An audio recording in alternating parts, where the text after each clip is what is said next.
जय श्री कृष्णा। आज हम गीता जी का 7वां अध्याय व महात्म सुनेंगे। श्री कृष्ण भगवान ने की जय। उसके उपरांत श्री कृष्ण भगवान बोले, हे पार्थ, तुम मेरे में अन्य प्रेम से आसक्त हुए मन वाला, अन्य भाव से मेरे प्राण होकर योग में लगा हुआ मुझको संपूर्ण विभूति, बल, ऐश्वर्य आदि गुणों से युक्त सबका आत्म रूप जिस प्रकार संशय जानेगा उसको तू सुन। मैं तेरे लिए इस रहस्य सहित तत्व ज्ञान को संपूर्णता से कहूँगा कि जिसको जानकर संसार में फिर और कुछ भी जानने योग्य शेष नहीं रहता है। हजारों मनुष्य में कोई मनुष्य मेरी प्राप्ति के लिए यत्न करता है। उन यत्न करने वाले योग्यों में भी कोई पुरुष मेरे प्राण हुआ मेरे को तत्व से जानता है, अर्थात यथार्थ मर्म से जानता है। हे अर्जुन, पृथ्वी, जल, अग्नि, वायु और आकाश था मन, बुद्धि और अहंकार भी, ऐसे ये 8 प्रकार से युक्त हुई मेरी प्रकृति है। ये 8 प्रकार के वेदों वाली तो अपरा है, अर्थात मेरी जड़ प्रकृति है। और हे महाबाहु, इसे दूसरी को मेरी जीव रूपा परा अर्थात चेतन प्रकृति जान कि जिससे संपूर्ण जगत धारण किया जाता है। हे अर्जुन, तू ऐसा समझ कि संपूर्ण भूत इन दोनों प्रकृतियों से उत्पत्ति वाले हैं। मैं संपूर्ण जगत का उत्पत्ति और प्रलय रूप हूँ, अर्थात संपूर्ण जगत का मूल कारण हूँ। इसलिए हे धनंजय, मेरे से सिवा किंचन मात्र भी दूसरी वस्तु नहीं है। ये संपूर्ण जगत सूत्र के मणियों के सदृश मेरे में गूंथा हुआ है। हे अर्जुन, जल में मैं रस हूँ, चंद्रमा और सूर्य में मैं प्रकाश हूँ, संपूर्ण वेदों में ओंकार हूँ, आकाश में शब्द, पुरुषों में पुरुषोत्तम, पृथ्वी में पवित्र, गंध और अग्नि में तेज हूँ, संपूर्ण भूतों में उनका जीवन हूँ, अर्थात जिससे वे जीते हैं वह मैं हूँ, तपस्वियों में तप। हे अर्जुन, तू संपूर्ण भूतों का सनातन कारण मेरे को ही जान। मैं बुद्धिमानों की बुद्धि और तेजस्वियों का तेज हूँ। हे भरत श्रेष्ठ, मैं बलवानों को आसक्ति और कामनाओं से रहित बल अर्थात सामर्थ्य हूँ। सब भूतों में धर्म के अनुकूल अर्थात शास्त्र के अनुकूल काम हूँ। और भी जो सत्व गुण से उत्पन्न होने वाले भाव हैं, जो रजोगुण से तथा तमोगुण से होने वाले भाव हैं, उन सब को तू मेरे से ही होने वाले हैं, ऐसा जान। परंतु वास्तव में उनमें मैं और वे मेरे में नहीं हैं। गुणों के कार्य रूप सात्विक, राजस और तामस, इन तीनों प्रकारों के भाव से अर्थात राग, द्वेष आदि विकारों से, संपूर्ण विषयों से ये सब संसार मोहित हो रहा है। इसलिए इन तीनों गुणों से परे मुझ अविनाशी को तत्व से नहीं जानता, क्योंकि अलौकिक अर्थात अति अद्भुत त्रिगुणमयी मेरी योग माया बड़ी दुस्तर है। परंतु जो पुरुष मेरे को ही निरंतर बसते हैं वे इस माया का उल्लंघन कर जाते हैं और संसार से तर जाते हैं। ऐसा सुगम उपाय होने पर भी माया द्वारा हरे वे ज्ञान वाले आसुरी संभाव को धारण किए हुए मनुष्यों में नीच दूषित कर्म करने वाले मूल लोग तो मेरे को नहीं बसते हैं। हे भरतवंशियों में श्रेष्ठ अर्जुन, उत्तम कर्म वाले अर्थार्थी, आर्त, जिज्ञासु और ज्ञानी यथार्थ निष्कामी, ऐसे 4 प्रकार के भक्तजन मेरे को ही बसते हैं। उनमें भी नित्य मेरे में एक ही भाव से स्थित हुआ अन्य प्रेम भक्ति वाला ज्ञानी भक्त अति उत्तम है, क्योंकि मेरे को तत्व से जानने वाले ज्ञानी को मैं अत्यंत प्रिय हूँ। वह ज्ञानी मेरे को अत्यंत प्रिय है, यद्यपि ये सब भी उधार है, अर्थात श्रद्धा सहित भजन के लिए समय लगाने वाले होने से उत्तम है। परंतु ज्ञानी तो साक्षात मेरा स्वरूप ही है, ऐसा मेरा मत है, क्योंकि वस्त्र बुद्धि ज्ञानी भगत अति उत्तम गति स्वरूप मेरे में अच्छी प्रकार स्थित है। जो बहु जन्मों के अंत के जन्म में तत्व ज्ञान को प्राप्त हुआ ज्ञानी सब कुछ वासुदेव ही है, अर्थात वासुदेव के सिवा अन्य कुछ है नहीं। इस प्रकार मेरे को बसता है वह महात्मा अति दुर्लभ है। हे अर्जुन, जो विषयासक्त पुरुष है वे तो अपने संभाव से प्रेरे हुए तथा उन भोगों की कामना द्वारा ज्ञान से भ्रष्ट हुए उस नियम को धारण करके अर्थात जिस देवता की पूजा के लिए जो जो नियम लोक में प्रसिद्ध है उस नियम को धारण करके अन्य देवताओं को बसते हैं, अर्थात पूजते हैं। जो जो सकामी भगत जिस जिस देवता के स्वरूप को श्रद्धा से पूजना चाहते हैं उस भगत की मैं उसी देवता के प्रति श्रद्धा को स्तर करता हूँ। वह पुरुष उस श्रद्धा से युक्त हुआ उस देवता के पूजन की चेष्टा करता है और उस देवता से मेरे द्वारा ही विधान किए हुए उन इंचित भोगों को निसंदेह प्राप्त होता है। परंतु उन अलग बुद्धि वालों को वह फल नाशवान है तथा वे देवताओं को पूजने वाले देवताओं को प्राप्त होते हैं।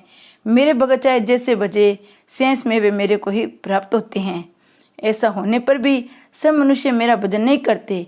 इसका कारण यह है, बुद्धिमान पुरुष मेरे अनुत्तम अर्थात जिससे उत्तम और कुछ भी नहीं, ऐसे अविनाशी परम भाव को अर्थात अजन्मा अविनाशी हुआ भी अपने माया से प्रकट होता हूँ। ऐसे प्रभाव को तत्व से न जानते हुए मन इंद्रियों से परे मुझ सच्चिदानंद परमात्मा को मनुष्य की भांति जन्म कर व्यक्ति भाव को प्राप्त हुआ मानते हैं। दे अपनी योग माया से छिपा हुआ मैं सबके प्रत्यक्ष नहीं होता हूँ। इसलिए ये अज्ञानी मनुष्य मुझ जन्म रहित अविनाशी परमात्मा को तत्व से नहीं जानता है, अर्थात मेरे को जन्मने मरने वाला समझता है।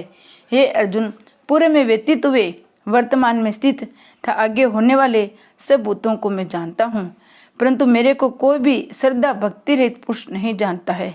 क्योंकि हे वर्तमानसी अर्जुन, संसार में इच्छा और द्वेष से उत्पन्न हुए सुख दुख आदि द्वंद्व रूप मोह से संपूर्ण प्राणी अति अज्ञानता को प्राप्त हो रहे हैं।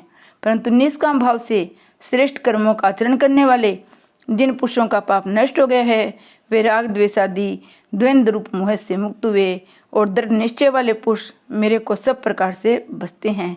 जो मेरे शरण होकर जरा और मरण से छूटने के लिए यत्न करते हैं, वे पुरुष उस ब्रह्मा को तथा संपूर्ण अध्यात्म को, संपूर्ण कर्म को जानते हैं।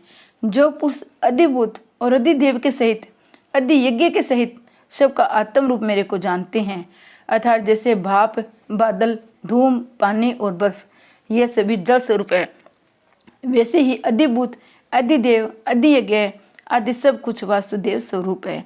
ऐसे जो जानते हैं वे युक्त चित्त वाले पुरुष अंत काल में भी मुझको ही जानते हैं, अर्थात प्राप्त होते हैं। इति श्रीमद्भागवत गीता रूपी उपनिषद ब्रह्म विद्या योग शास्त्र विषय श्री कृष्ण और अर्जुन के संवाद में ज्ञान विज्ञान योग नामक 7वां अध्याय अब महत्व में सुनेंगे। श्री कृष्ण भगवान ने की जय। 7वें अध्याय का महत्व भगवान शिव कहते हैं, हे पार्वती, अब मैं 7वें अध्याय का महत्व बतलाता हूँ, जिसे सुनकर कानों में अमृत राशि भर जाती है। पाटलिपुत्र नागमक एक दुर्गम नगर है, जिसका गोपुर द्वार बहुत ही ऊंचा है। उस नगर में शंखुकर्ण नामक एक ब्राह्मण रहता था। उसने वैश्यवर्ती का आश्रय लेकर बहुत धन कमाया, किंतु न तो कभी पितरों का तर्पण किया, न देवताओं का पूजन ही।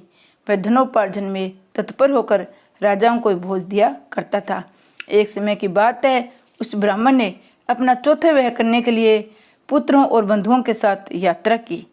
मार्ग में आधी रात के समय जब वह सो रहा था, एक सर्प ने कहीं से आकर उसकी बाह में काट लिया। उसके काटते ही ऐसी अवस्था हो गई, मणि मंत्र और औषधि आदि से भी उसके शरीर की रक्षा असाध्य जान पड़ी। तत्पश्चात कुछ क्षणों में उसके प्राण पखेरु उड़ गए। फिर बहुत समय के बाद वह प्रेत सर्प योनि में उत्पन्न हुआ। उसका चित्त धन की वासना में बंधा हुआ था। उसने पूरे वृत्तांत का स्मरण करके सोचा, मैंने जो घर के बाहर करोड़ों की संख्या में अपना धन गाड़ के रखा है, उससे इन पुत्रों को वंचित करके स्वयं उसकी रक्षा करूंगा। एक दिन सांप की योनि से पीड़ित होकर पिता ने स्वप्न में अपने पुत्र के समक्ष आकर अपना मनोभाव बताया। तब उसके निर्कुश पुत्रों ने सवेरे उठकर बड़े विस्मय के साथ एक दूसरे से स्वप्न की बातें कही। उनमें से मंझला पुत्र कुदाल हाथ में लिए घर से निकला, जहाँ उसके पिता सर्प योनि में धारण करके रहते थे। उस स्थान पर गया। उसने उस धन के स्थान का ठीक ठीक पता नहीं था, तो भी उसने चिन्हों से उसका ठीक निश्चय कर लिया और लोभ बुद्धि से वहां पहुंचकर बाम्बी को खोदना आरंभ किया। तब उस बाम्बी से बड़ा भयंकर सांप प्रकट हुआ और बोला, ओ मूढ़, तू कौन है, किस लिए आया है, क्यों बिल खोद रहा है, अथवा किसने तुझे भेजा है, ये सारी बातें मेरे सामने बता। पुत्र बोला, मैं आपका पुत्र हूँ, मेरा नाम शिव है। मैं रात्रि में देखे हुए स्वप्न से विस्मित होकर यहाँ का श्रवण लेने के कौतूहल से आया हूँ। पुत्र की वाणी सुनकर वह सांप हंसता हुआ उन सवर से इस प्रकार स्पष्ट वचन बोला, यदि तू मेरा पुत्र है तो मुझे सिंगल बंधन से मुक्त कर। मैं पूरे जन्म के गाड़े हुए धन के लिए सर्प योनि में उत्पन्न हुआ हूँ। पुत्र ने पूछा, पिताजी, आपकी मुक्ति कैसी होगी, इसका उपाय मुझे बताइए, क्योंकि मैं इस रात में सब लोगों को छोड़कर आपके पास आया हूँ। पिता ने कहा, बेटा, गीता के अमृत में 7वें अध्याय को छोड़कर मुझे मुक्त करने में तीर्थ, दान, तप और यज्ञ भी सर्वथा समर्थ नहीं है। केवल गीता का 7वां अध्याय प्राणियों के जरा, मृत्यु आदि दुख को दूर करने वाला है। हे पुत्र, मेरे श्राद्ध के दिन सप्तम अध्याय का पाठ करने वाले ब्राह्मण को श्रद्धापूर्वक भोजन कराओ। इससे निसंदेह मेरी मुक्ति हो जाएगी। बस अपनी शक्ति के अनुसार पूर्ण श्रद्धा के साथ वेद विद्या में प्रवीण अन्य ब्राह्मणों को भी भोजन कराना। सर्प योनि में पड़े हुए पिता के ये वचन सुनकर सभी पुत्र ने उसकी आज्ञा के अनुसार था उससे भी अधिक किया। तब शंकुकर्ण ने अपने सर्प शरीर को त्याग कर दिव्य देह धारण किया। सारा धन पुत्रों के अधीन कर दिया। पिता ने करोड़ों की संख्या में जो धन बांट कर दिया था उससे सदाचारी पुत्र बहुत ही प्रसन्न हुए। उनकी बुद्धि धर्म में लगी हुई थी, इसलिए उन्होंने बावड़ी, कुआं, पोखरा, यज्ञ तथा देव मंदिर के लिए उस धन का उपयोग किया और अंशशाला भी बनवाई। तत्पश्चात 7वें अध्याय का सिद्धांत जप करते हुए उन्होंने मोक्ष प्राप्त किया। हे पार्वती, ये तुम्हें 7वें अध्याय का महात्म्य बताया गया है, जिसके श्रवण मात्र से मानव सब पातकों से मुक्त हो जाता है। श्री कृष्ण भगवान ने की जय।